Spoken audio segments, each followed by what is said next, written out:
मागच्या महिन्यातली घटना आहे.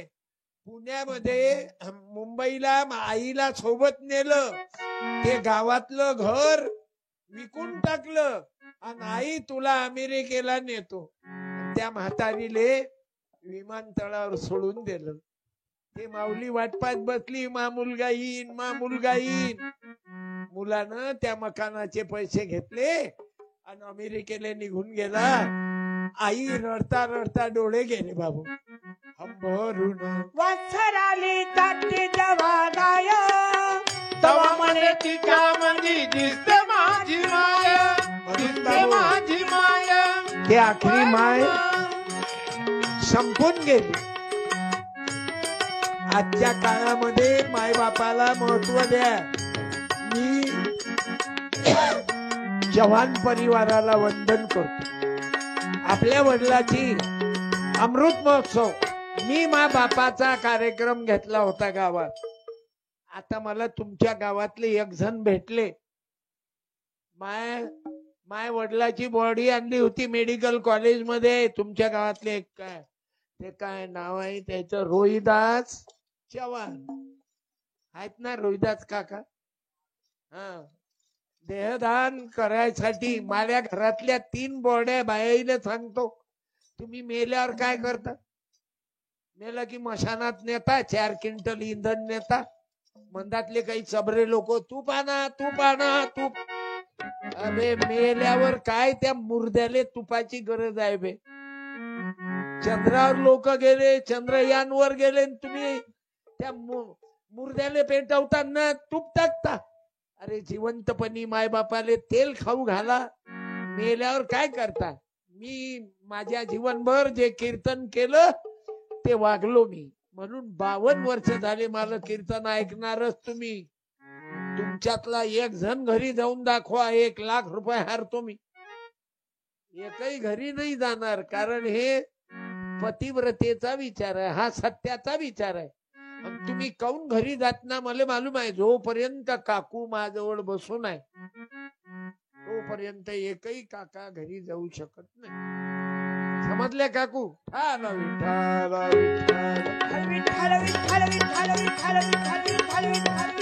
बाबू, माझी बायको मरण पावली तर मी मेडिकल कॉलेजला दिलं तिले. एकाएकी बायको गेली माझी. अरे हे भाग्य आहे. सीताबाई,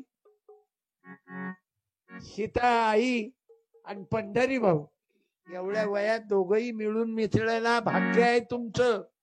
नाही ते याच्यातच काही बायका आहेत तरुणपणातच लग्न झालं, 5-7 वर्षात तिचा नवरा मेला.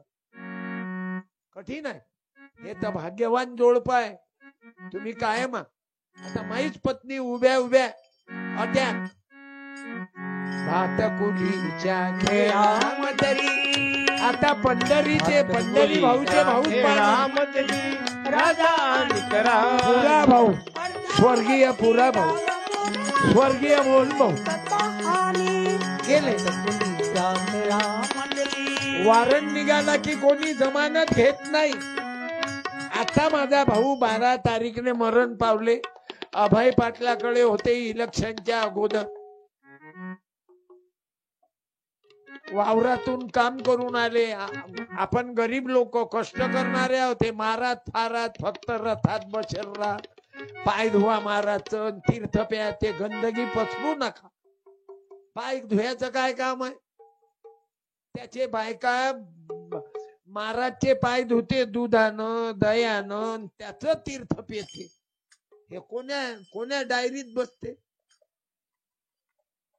महाराजचा पाय धुवून तीर्थ पेतात. काही गावात तर बाया महाराजचं अंग धुतात. आणि अंग धुता कधी तो महाराज लघवी केली तर महाराजचं मुतही तीर्थ प्यावा. अरे महाराजाचा विचार ऐकान बदला.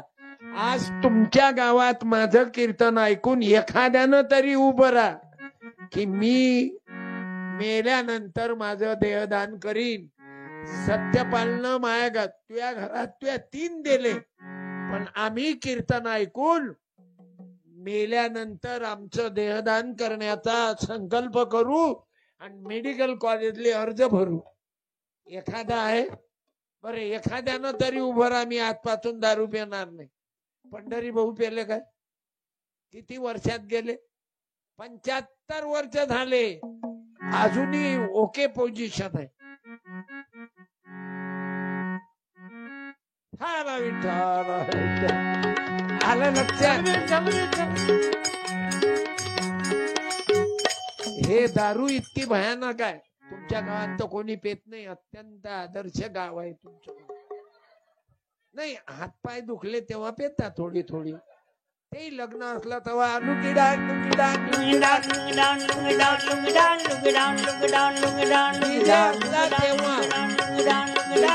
आवाज वाढवते.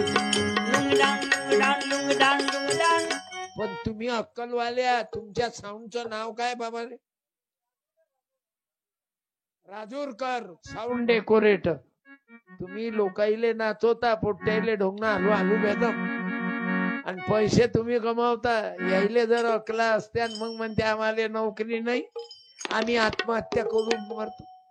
धरदा बरं पंढरी भाऊ. सत्यपाल साला सफेद हो गया भाऊ. आम्ही मस्तीत वावर इकले, भिकार चोट झाले. लग्नात डीजे फटाके मारे नाचणं सुरू. काय धिंगाणे करता? माझं लग्न केलं म्या 150 रुपये सामुदायिक मंडप नाही, पळसाच्या पानाचा मांडव. गजा भाऊचं लग्न झालं बरं. नाही तर तुम्ही बाया म्हणताल याचा आवाज बारीक आहे, ते याचं काही खरं नसन बापा.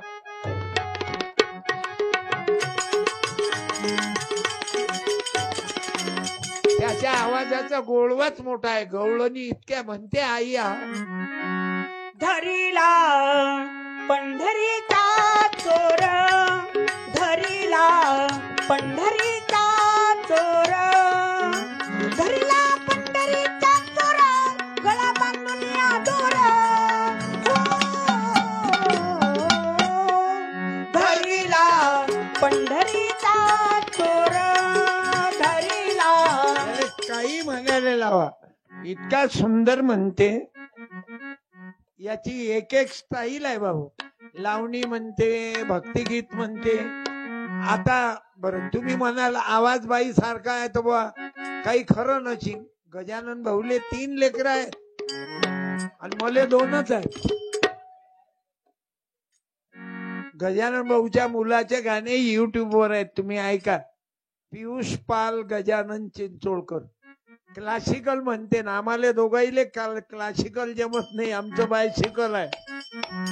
की साधू बुवा गांजाचा सोडता धुवा हे साधू बुवा गांजाचा सोडता धुवा हे कमाएंगे गुरु तो खाएंगे चेले, नाही तर दोघही तसेच गेले. कमाल तुमच्या थाटाची, पायाच चप्पल बाटाची. आम्हाला भीम जयंतीले न्या की शिव जयंतीले न्या. कोण मुसलमान लोकही बोलावतात भाऊ आम्हाला कीर्तनात. आज कोणी मुसलमान आलं काय या कीर्तन ऐकायला? एखादा ऐका असाल तो बेरा. चव्हाण परिवाराच्या जवळचा एखादा मुस्लिम समाजाचा कोपऱ्या कापऱ्यात नाही. नाही तर मुसलमानही कीर्तनात राहतात बाबू. या पावसाच्या वातावरणामुळे नसतील, पण मुसलमान, बौद्ध, ख्रिश्चन 18 पगड जातीचे लोक. कारण याचा आवाजच गजबच आहे. कुंभारा परी तू भीमा, समाजाला घडवी रे. कुंभारा परी तू भीमा. पूर्ण म्हणू नको, लोकाईले राग येते आंबेडकरांचा. आरक्षण चालते पण राग येते. म्हणून त्यात या गाववाले नाही, काही काही दुसऱ्या गावच्या लोकांना. अरे आज सीताबाई सरपंचाच्या पदावर बसून आहे, खुर्चीवर बसून आहे. कोणाची ताकद आहे सांगा बर? कोणाची ताकद? पंढरी भाऊची. हा पंढरी भाऊ, पंढरी भाऊची ताकद नाही. ताकद आहे बाबासाहेब आंबेडकरांच्या संविधानाची. हे संविधान नसताना तर तुम्ही महिला राष्ट्रपती झाल्या नसत्या. आदिवासी समाजाची बाई द्रौपदी. बोला आडनाव काय? एखाद्या बाईनं नाव सांगा म्हाताऱ्या. उभं राहून सांग. पूर्ण नाव सांग राष्ट्रपती बाईचं. महिलांपैकी बोला. सांग ना वा आजी तू. आजी मला नाही मालूम. मला फक्त दुसरं विचार. बोला ना. द्रौपदी बाई आदिवासीची बाई. पण तिचा आडनाव काय आहे सांग. राह उभे चटकन. राह ना बेटा उभी. द्रौपदी मुर्मू. ये बेटा इकडे.